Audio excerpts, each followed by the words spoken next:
का इलेक्शन अक्टूबर में होगा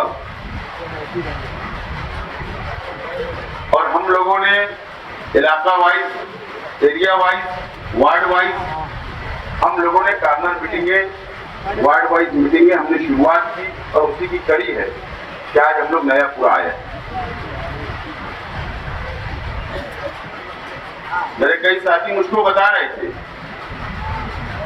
कि नयापुरे के अंदर मीटिंग, मैं तो पहले ये बताता हूँ कि 2 रोज पहले मैं आया था नयापुरा जुमा के दिन।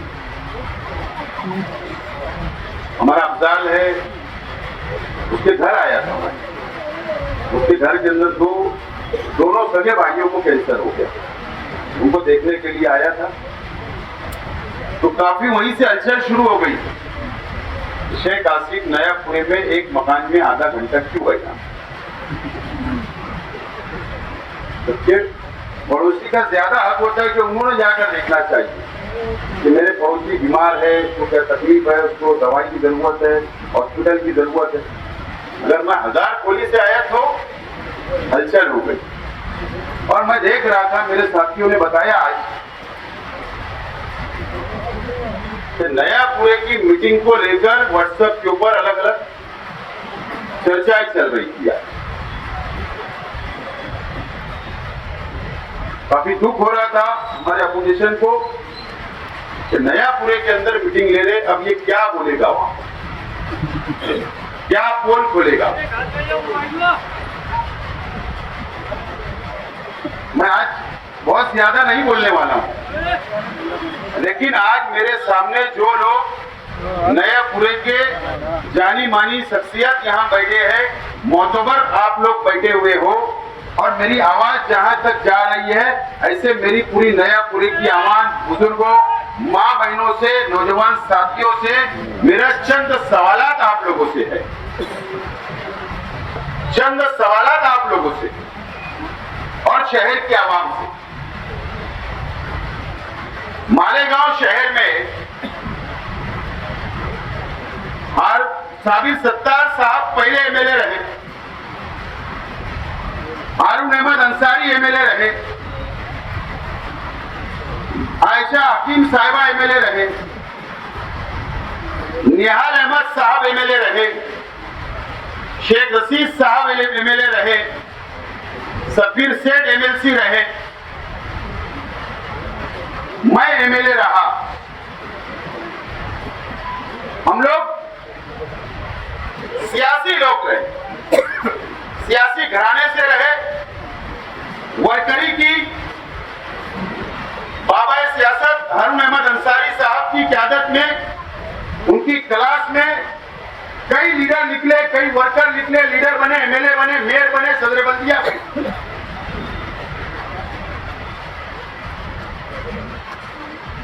जेडी से ही सब लोगों का सियासी सफर शुरू हुआ, इसीलिए उनको बाबा सियासत कहा गया।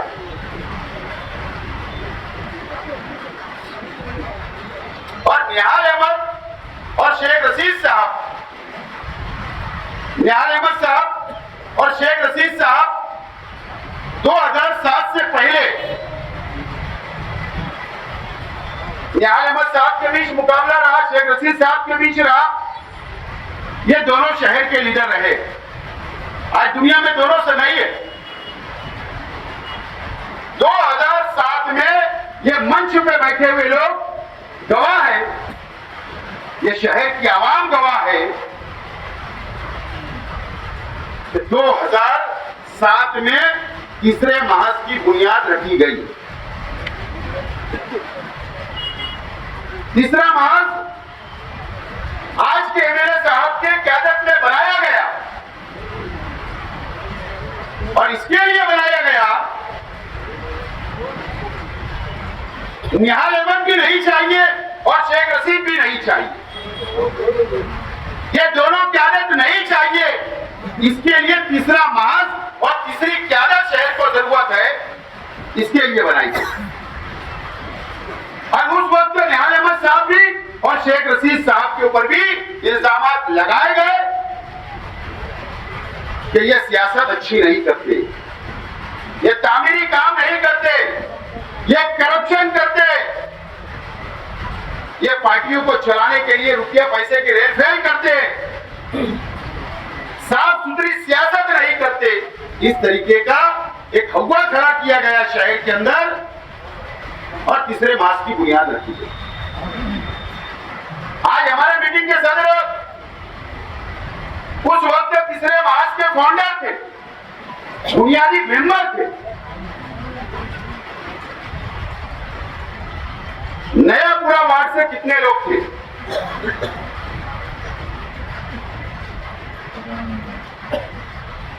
यासीन बागला साहब थे, बुनियादी मेंबर। सबसे पहले पैसा भी मुझे लगाया, पैसा भी लगाया। पैसा भी उन्होंने सबसे पहले। मौलाना अयूब कासमी ये भी बुनियादी मेंबर थे।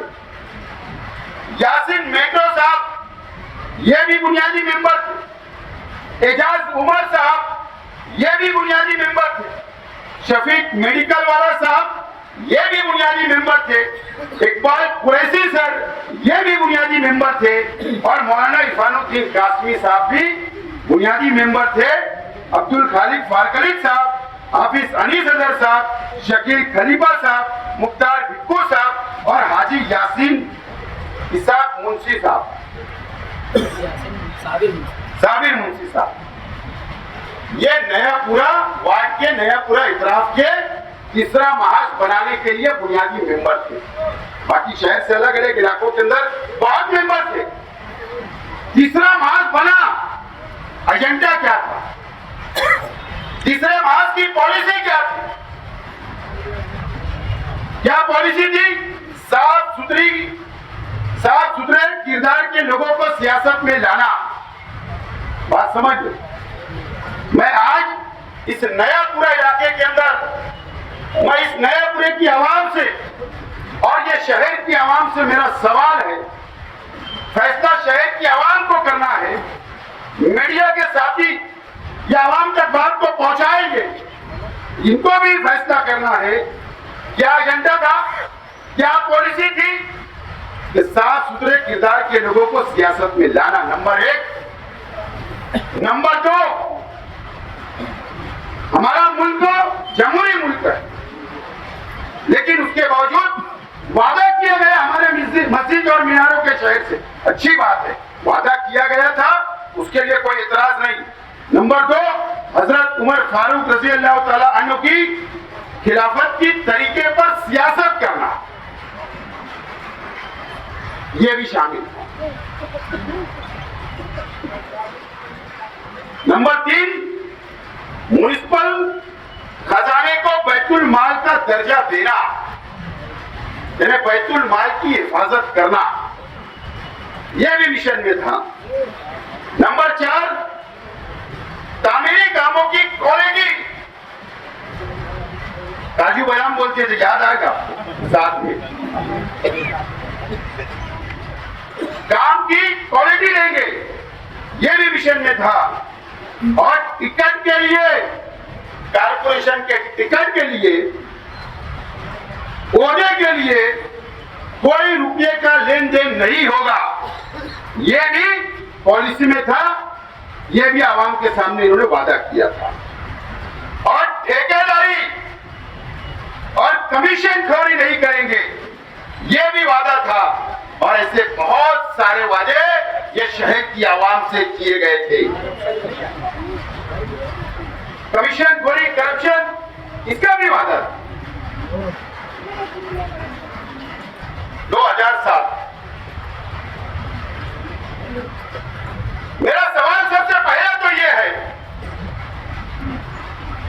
कि ये तमाम ही पार्लियामेंट्री बोर्ड के जो बुनियादी मेंबर थे, जो आज मंच पे बैठे हैं, कुछ लोग मंच पे नहीं है, कुछ लोग दुनिया छोड़कर चले गए।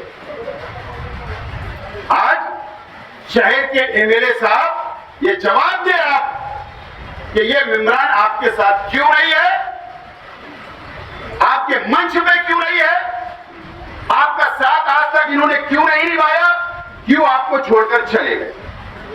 इसका जवाब आप लोगों को पूछना चाहिए, नयापुरी की आवाम को पूछना चाहिए कि ये लोग क्यों साथ में नहीं। क्या हुआ? ये जो वादा किया गया था, क्या हुआ इसका?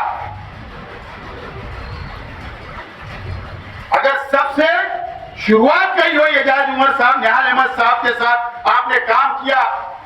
आप निहाल अहमद साहब की पार्टी से आप कारपोरेटर रहे। मुझे बताइए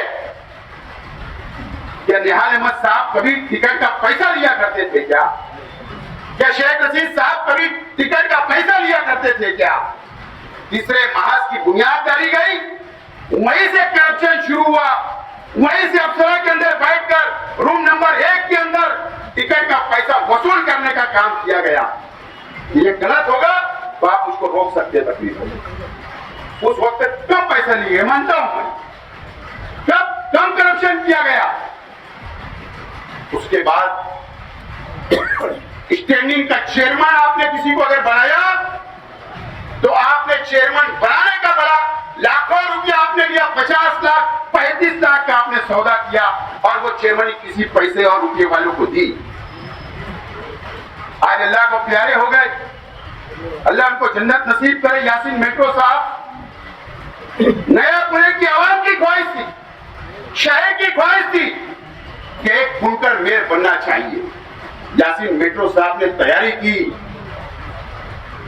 पार्लियामेंट्री बोर्ड के अराकीन उनके साथ थे, नयापुरे की आवाम उनके साथ थी, शहर का बुनकर उनके साथ था और वो की दिली ख्वाहिश थी। सबको उन्होंने बुलाए, बैठाए कि मुझको मेयर बनाओ। क्यों मेयर नहीं बनाया गया? क्यों नहीं मेयर बनाया गया? वो ईमानदार थे, वो करप्शन नहीं करना चाहते थे, वो ओहदे के लिए पैसा नहीं देना चाहते थे, इसके लिए उनको मेयर नहीं बनाया गया ना। उनकी ख्वाहिश थी स्टैंडिंग चेयरमैन बनाया जाए मुझको। उन्होंने अव्वल ऐलान कर दिया कि मैं स्टैंडिंग चेयरमैन बनूंगा। उनको उनके साथ इतना बड़ा धोखा दिया गया कि उनको स्टैंडिंग का मेंबर ही नहीं बनाया गया। मुझे याद है उस बात, मैं मेंबर था उस वक्त। इसीलिए कि रुपया पैसा नहीं दे सकते थे। साफ सुथरी क्या लोगों को टिकट देंगे?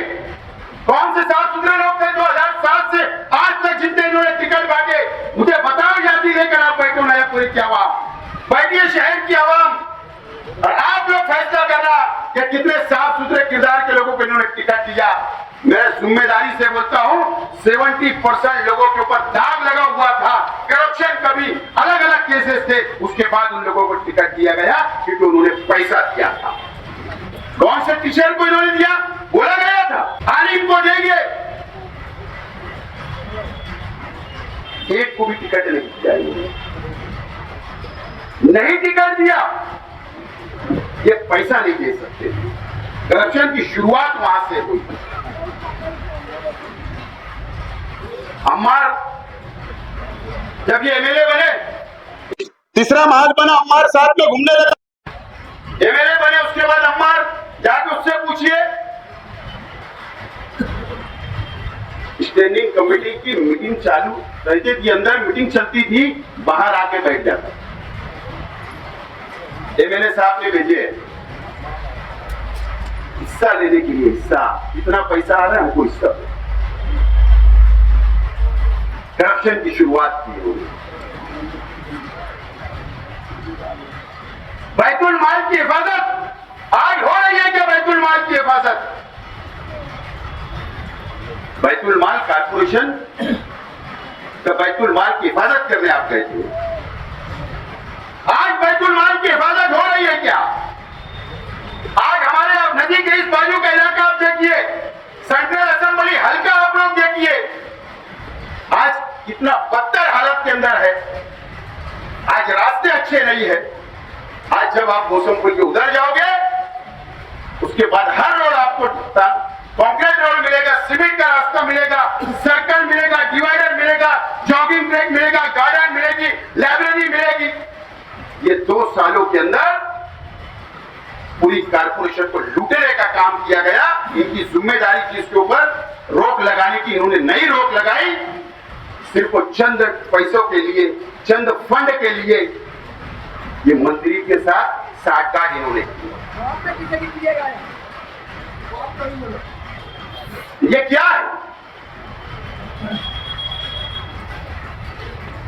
ये शहीद के अवाम ने उसे सवाल करना चाहिए। मुझे बताओ, शेख रशीद साहब नहीं, निहाल अहमद साहब नहीं चलेंगे। तीसरी क्यादत आई, बुनियाद तीसरे मास की डाली गई। क्या बदलाव आया शहर में?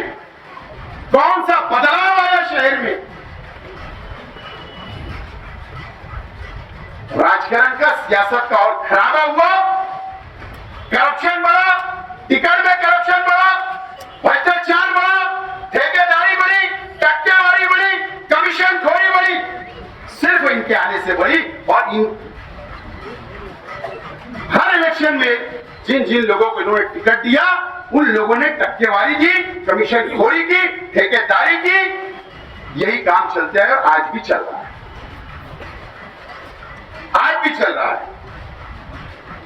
अगर बदलाव आया होगा 2007 से आज, अगर बदलाव आया होगा तो बता दीजिए, हम लोगों को बता दीजिए, शहर की आवाम को। मुशारफ चौक पर जलसा लेके आप बताइए कि ये मैंने बदलाव लाया। बता दीजिए आप क्या बदलाव आपने लाया। आप अपने जाति मुफाद के लिए मिले बने, आप अपने जाति मुफाद हासिल करने के लिए मिले बने।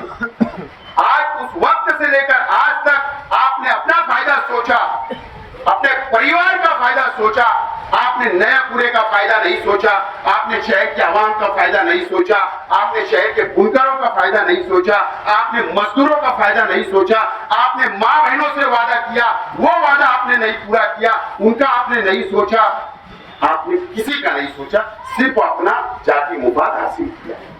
मैं जिम्मेदारी से बोल रहा हूं। आप लोग 2000 पहले से माजी में जाइए, जाइए माजी में, देखिए उनका रहना सहने का तरीका। मैं कोई उनकी पर्सनल अटैक नहीं कर रहा हूं, लेकिन अगर किसी ने वादा किया था तो ये वफा हुआ, उसके ऊपर वो पूरा उतरे, इसके लिए मैं सिर्फ आपकी नजर वहां तक ले जा रहा हूं। देख लीजिए, कोई फर्क नहीं आया। सियासत के अंदर अलग अलग बातें होती है, एक दूसरे के ऊपर इल्जामात होते हैं, लगते हैं इल्जामात, बाद में भुला भी जाते हैं, मिल भी जाते हैं। मुझे बताओ, शायद मुझे नहीं बोलना चाहिए, लेकिन मुझे याद दिलाना आज मैं जरूरी समझ रहा हूं। निहाल अहमद साहब के शेख रशीद साहब के सियासी नजरिए इख्तिलाफ रहे, आखिरी तक रहे। सियासत होती, हार जीत हुई, लेकिन शेख रशीद साहब ने कभी भी मंच से, स्टेज से निहाल अहमद साहब की कभी भी बेइज्जती नहीं की। ये शहर इस बात का गवाह है। आप देखिए, गांव के इलेक्शन में, सात के इलेक्शन में, आप देखिए कारपोरेशन या असेंबली के इलेक्शन के अंदर निहाल अहमद साहब की बेइज्जती करने का काम भी किसी नया पूरे के एमएलए साहब ने किया है। मुझे तो ताज्जुब होता है, बहुत ताज्जुब होता है। बुलंद इकबाल साहब, अल्लाह ताला उनकी मग़फ़िरत करे, वो उनके साथ 19 के इलेक्शन में चले गए। उन्होंने ये नहीं सोचा कि अगर मेरे वालिद की बेइज्जती किया, जो शहर के नहीं महाराष्ट्र के कद्दावर नेता थे, अपोजिशन लीडर थे, दबदबा उनका था, इनको हक नहीं है समाजवादी वालों को बोलने का, शान हिंद को बोलने का हक नहीं है, मुस्तकीम को बोलने का हक नहीं है कि दबदबे की सियासत, तुम आज जो दबदबे की सियासत